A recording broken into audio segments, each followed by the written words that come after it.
What's up, champs? In this video, I'm going to share some common yet critical lifting mistakes that a lot of people tend to make. Even some of these exercises I'm getting ready to show you are mistakes that I used to make in the past. But over time, what you'll find is some of these guys who make these lifting mistakes, either going to not get the results they want, or they're going to find themselves having some lingering injuries, some chronic injuries down the road. And so I want to save you the waste of time. I want to save you the injuries. I want to save you, the suffering that guys tend to go through, the lower back pains, the agonizing knee pains, the shoulder injuries, all that stuff. We don't have to go through that. I'm going to help you avoid it in this video. Let's get to the action. Mistake number one. A lot of people are doing side bends with weights in both hands. They're standing up, got your chest up high, and they're trying to do the side bend side by side, but they're not offsetting the weight. And so what I mean by this is, if you have weights in both hands, you're not going to be able to train the other side of your core. And so you want to take away one of the weights, and so that way, just by pure standing and just holding the weight in one hand, you're going to start working the opposite side obliques if you're going to do this exercise. Now honestly, I made this mistake early on, and I find that when you're training your obliques, you don't have to use a lot of weight.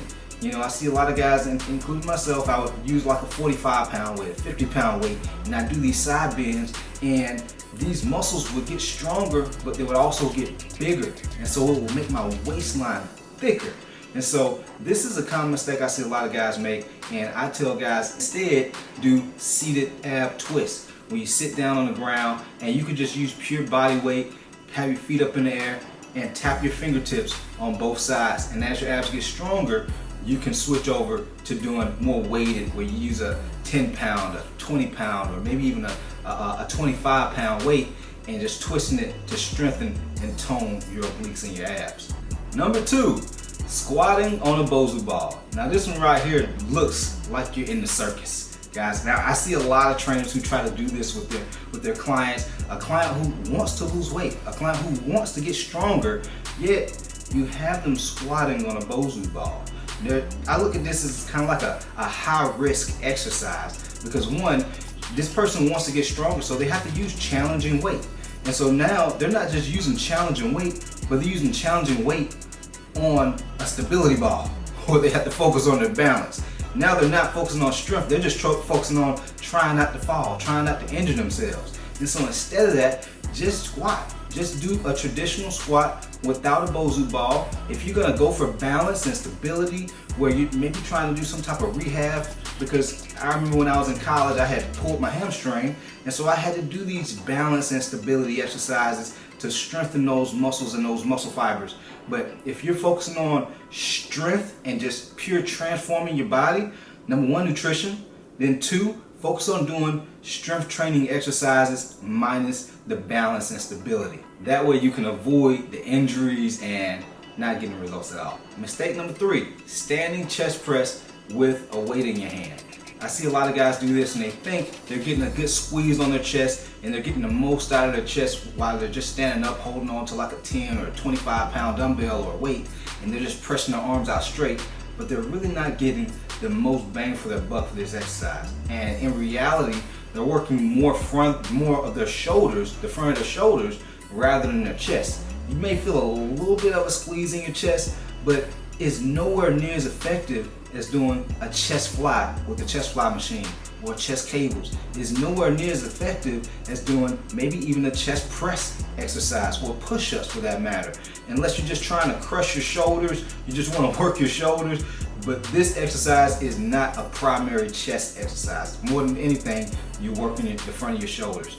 And number four, combo exercises. You'll see guys that tend to do a squat and they'll do a squat with a curl, or they'll do a squat and they'll do a shoulder press at the top. You see trainers tend to have their clients do these combo exercises, and yeah, it might look good. I'm not gonna lie to you, it looks like it's working a whole lot. And you would think, oh man, I'm gonna be burning a ton of calories. I'm gonna be getting way better results than the person who's focusing on one thing.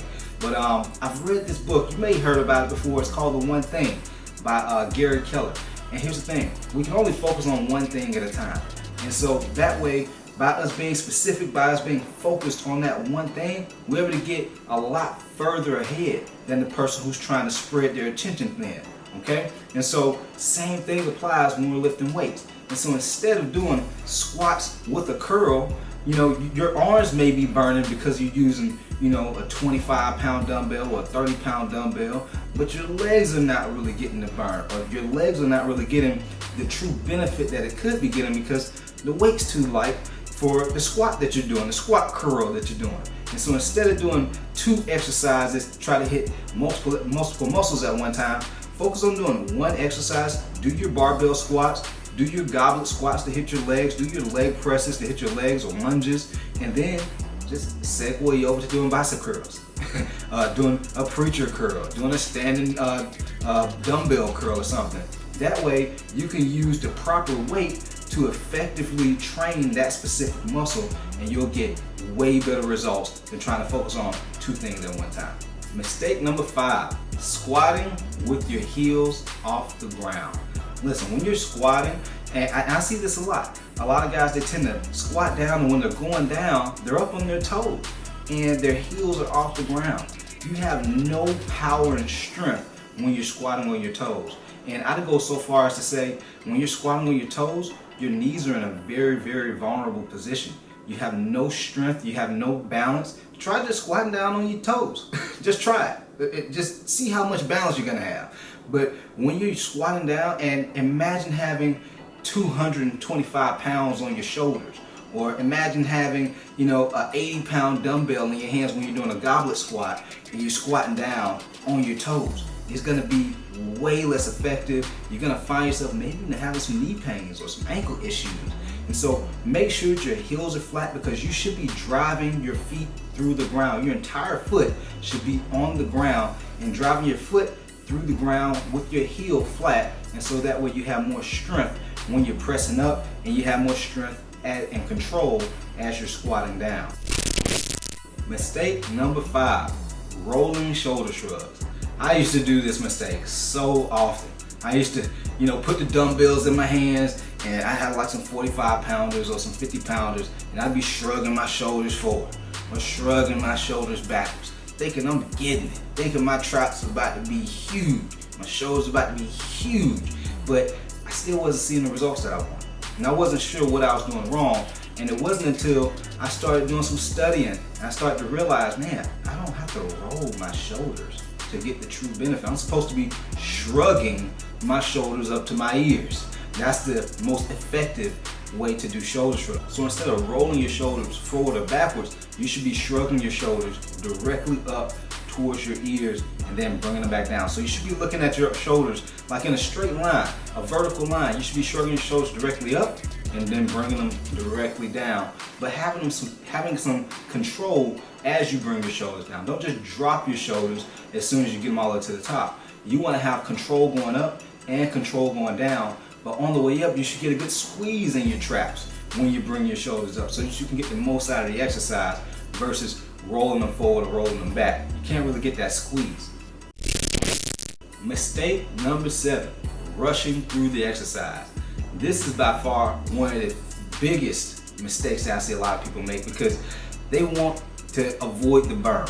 They want to avoid the pain that they go through, that we all go through when we're lifting weights. And it's just a recipe for not seeing the true benefits of what exercise is all about. And so I see guys when they're doing barbell chest press, or they may be doing squats, or they may be doing some bicep curls, and they're trying to speed through the exercise, and so they can get it over with. But have you noticed, whenever you go slower, it burns more, it hurts a little bit more. It's a reason for that.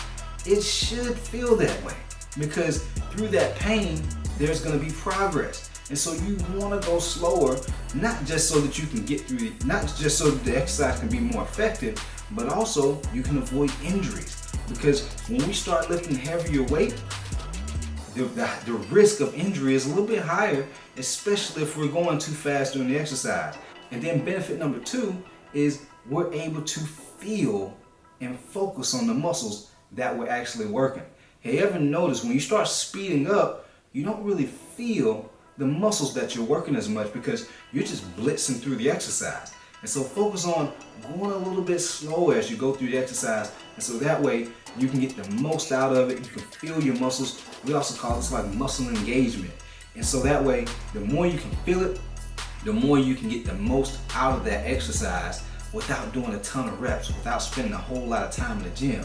Mistake number 8, using extremely heavy weight and sacrificing form. Now this should go without saying. If you don't have proper form, that's one of the foundations of exercising. You gotta get the form right before you start increasing weight. Or else you're just, working out with ego and, doing the bro science lifting. And you may be impressing your buddies because you're able to lift a little bit more. But what about when you get back to the crib and your back is killing you? What about when you get back to the crib and you can barely walk because your knees are just in so much pain because you've been doing the exercise with such extreme weight, you're not getting the form down pat. And so your joints and your ligaments and everything, they're suffering. And so instead of doing that, you want to focus on getting the exercise right first, get the fundamentals down, focus on range of motion, focus on good form, and then gradually start to increase the weight. Call that progressive overload. And so if you do this the right way, you won't have to worry about the injuries. You won't have to worry about the chronic knee pains, the lower back issues, the shoulder issues. So take all the ego out of it. I know it's hard to do it. We want to show off, we want to impress, but our health is more important and our longevity is more important. I want to be in the game 10, 20, 30, 40, 50 years now. Instead of, being on bed rest, not being able to lift because I lifted too heavy just out of ego in my earlier days. And so instead of lifting extremely heavy, sacrificing your form, do it the right way, go with moderate weight, get the form down pat first. Mistake number 9, doing lat pull downs, bringing the bar behind your neck. Now listen, I get it. A lot of guys, they tend to look at these bodybuilder influencers on Instagram and YouTube, and they have huge followers. And so I get it. Because they're doing it, it seems like it's the right thing to do. But it's a very controversial movement because it puts our neck in a very vulnerable position and our shoulders in a very vulnerable position, especially when we start going heavy. Now, can you still get the exercise done doing it heavy? Yeah, 100%. But it's kind of like one of those exercises, over time, it can cause issues. Over time, it can cause issues in your neck and your shoulders. And we won't know it initially, but just progressively, year over year, you're still doing these exercises, you're adding more weight to it, you're gonna find yourself having aches and pains. And you may find yourself having to go get some type of a surgery because those aches and pains have progressed.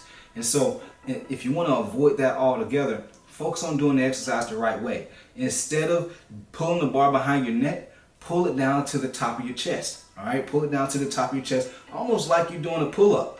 Okay, and so when you do this exercise the right way, you won't have to worry about those lingering pains or those chronic injuries that tend to happen over time. And you'll be able to save some money without having to get those surgeries because you've been doing the exercise the wrong way. And mistake number 10, I could go on and on. More than likely, I'll end up making another video on this topic. I know so many different mistakes. I see so many different things guys are doing the wrong way. But mistake number 10 is trying to outwork poor nutrition habits. A lot of guys tend to do so much cardio in hopes that they're going to drop weight, in the hopes that they're going to get rid of their belly fat. They're doing a lot of cardio, they're doing a lot of lifting, they're just going balls to the wall with working out to try to drop weight and shred body fat, and they're still not seeing the results. And it's because they're trying to outwork poor nutrition habits, and that's just a recipe for disaster. Not only are you not going to drop the weight, but you're also putting your health in a vulnerable position because you're not eating properly. Our health primarily comes from the way we eat, our nutrition, what's going on the inside of our body. Now, I'm not going to tell you that exercise doesn't matter at all. Exercise does matter. Movement is medicine also. We got to have both. But being able to lose weight, it really doesn't come from exercise. It comes from the way we eat. Now, if we want to look good while we're dropping body fat, if we want to look good with the way our clothes fit and look good naked when we take our clothes off, we gotta do both. We gotta lift weights so that we can build some lean muscle, so we can look strong, so we can look toned, so we have that striking, strong look about ourselves. And so that way, the only way we can have that is by lifting and following the nutrition regimen that supports our lifestyle, supports our food preferences, supports our the goals that we want to accomplish. And when we get all these things done the right way, you'll be able to see your body transform. I've seen it over and over again with my clients, dropping 25, 30, 35 plus pounds in just 3 months. All right, champs, that's all for this video. More than likely, I'll be doing a part 2 on this one because there's so many other ones that I could talk about. But be sure to like, comment below any mistakes that you would add to this list, or one mistake that I shared that you found helpful, so that way you're not going to do it anymore. And then lastly, subscribe to the channel because I'll be dropping content on a week-to-week basis. And so be sure to come back and tune in. Until next time, we out. Let's get to the action.